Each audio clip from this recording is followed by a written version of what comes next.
Good morning. So my friend Dee Dee wanted to see my food dehydrator. I've sprouted some more grains, and I'm going to try drying them in the dehydrator instead of the oven with the pilot light on, and I'll see how they do and if there's a big time difference or anything like that. Now this is, let me move the camera. This is an American Harvest Gardenmaster dehydrator. I bought this used from, I think it was a yard sale. And I completely forgot that it came with one of these sheets. So I'm going to use this as a template for the parchment paper. It only has 3 shelves. So I only need 2 pieces of parchment paper. Let's see if we can do this an easy way. So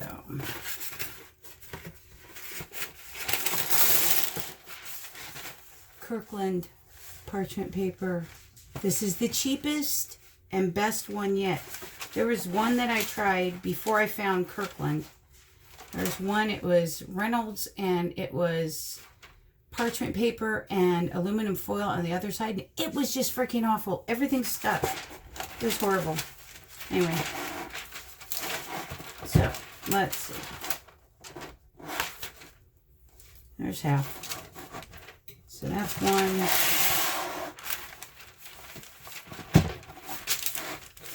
And there's 2. So let's cut it.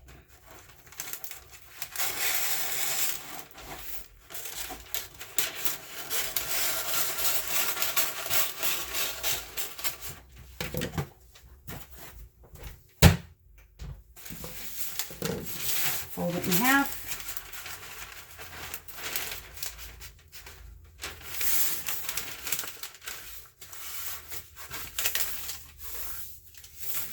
Fold it in half again. Or not.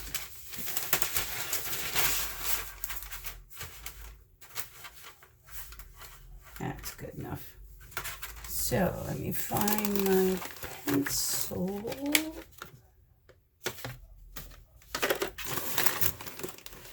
And of course I can't find my pencil. Hold on. And see, Ouija Halloween pencil. And it's January. Anyway.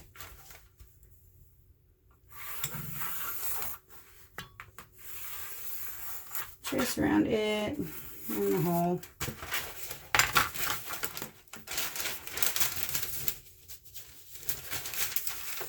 Fold it in half.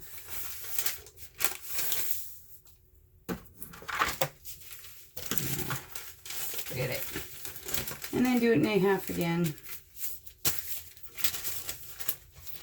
Let's see how that goes.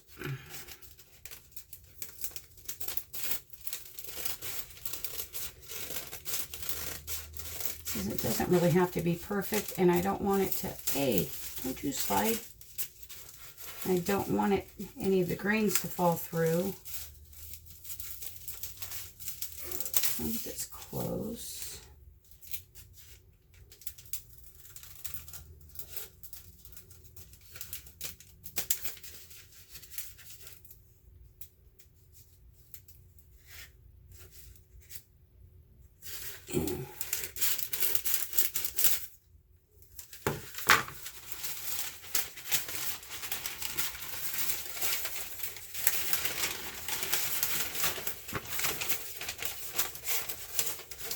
That one was a dumb cut.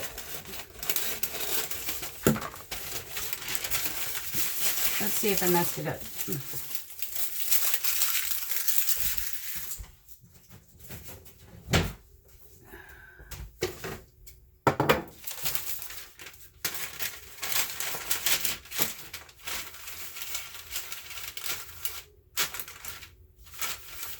You know what? I can probably make that work. Next time, instead of doing that first cut,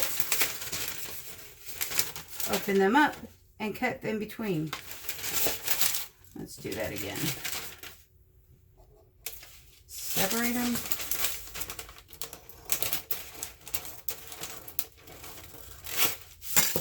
Ta-da! Look at that.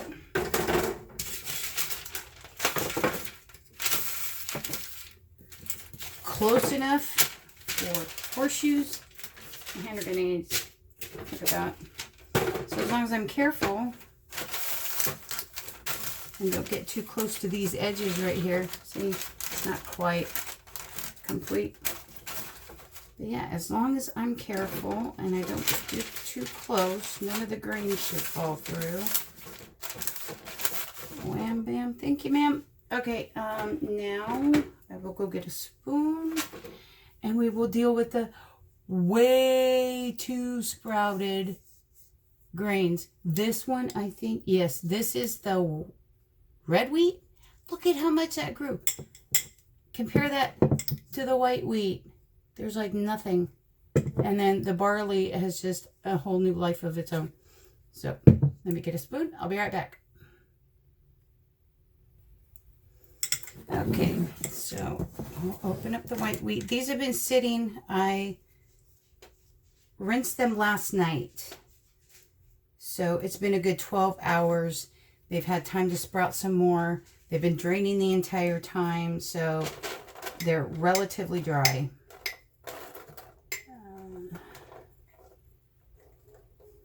I will do some on that side and some over here because can't get them too close to the edge.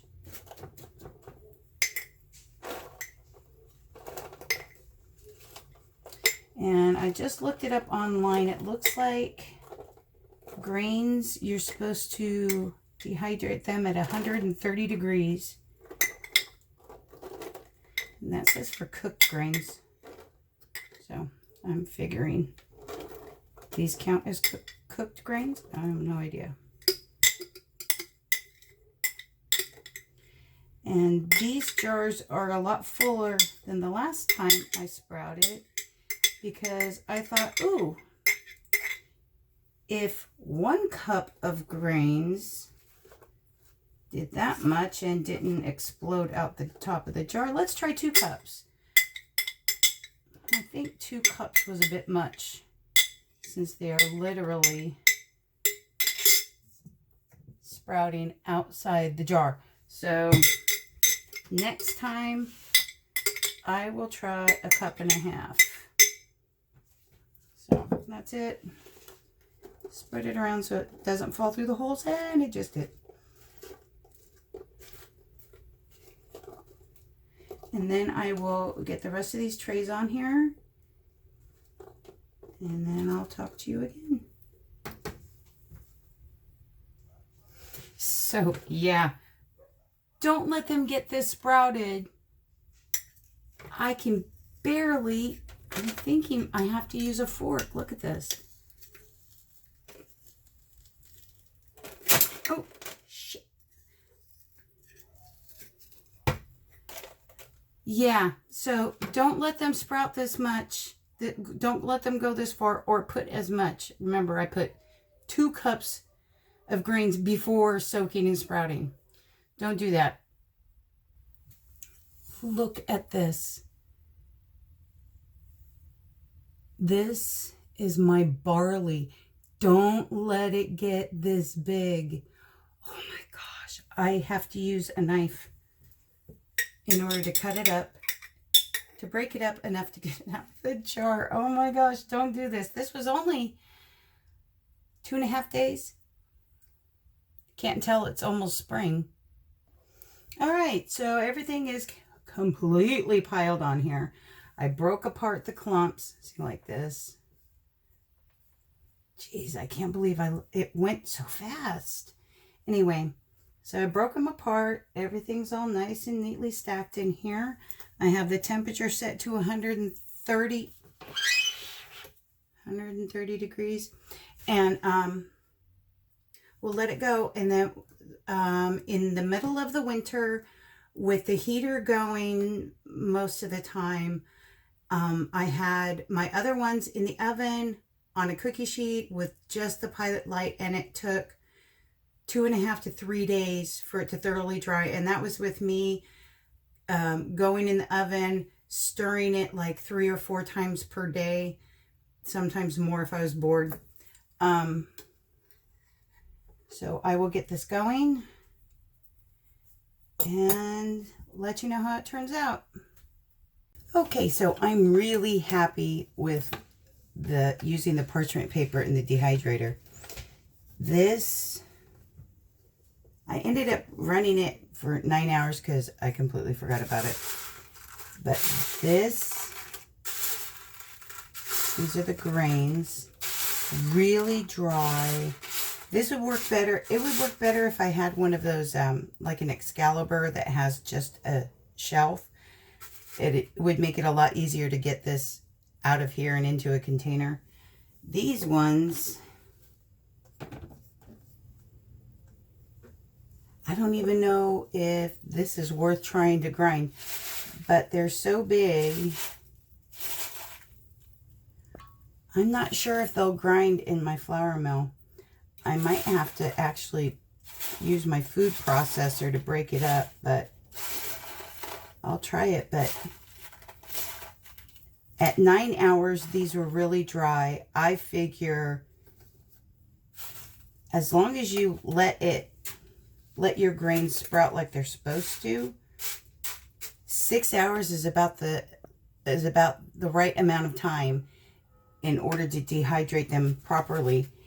And I'm telling you, I am so thrilled. And it's not taking up 2 to 3 days in my oven, taking up all that space on the cookie sheets. I am so thrilled. Thank you, Dee Dee, for telling me about parchment paper.